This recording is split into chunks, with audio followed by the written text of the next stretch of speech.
জয় মা কামাখ্যা, জয় মা কামাখ্যা, জয় মা কামাখ্যা।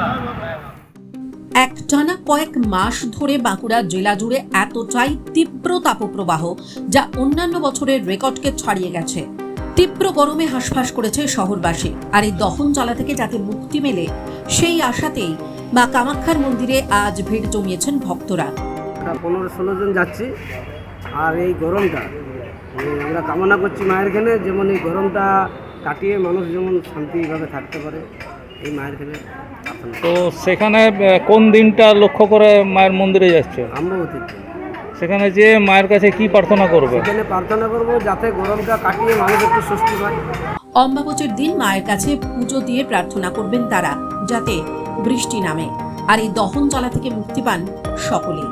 আমরা মা বাবা পাতালেশ্বরের উদ্দেশ্যে আমরা যাচ্ছি, প্রত্যেক বছরই যাই কাউরু কামাখ্যা। এই বছরও যাচ্ছি, মোটামুটি আমরা 15 থেকে 16 জনা যাচ্ছি।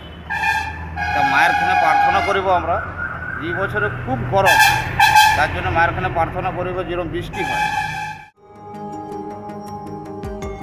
টাইমস নাও খবর।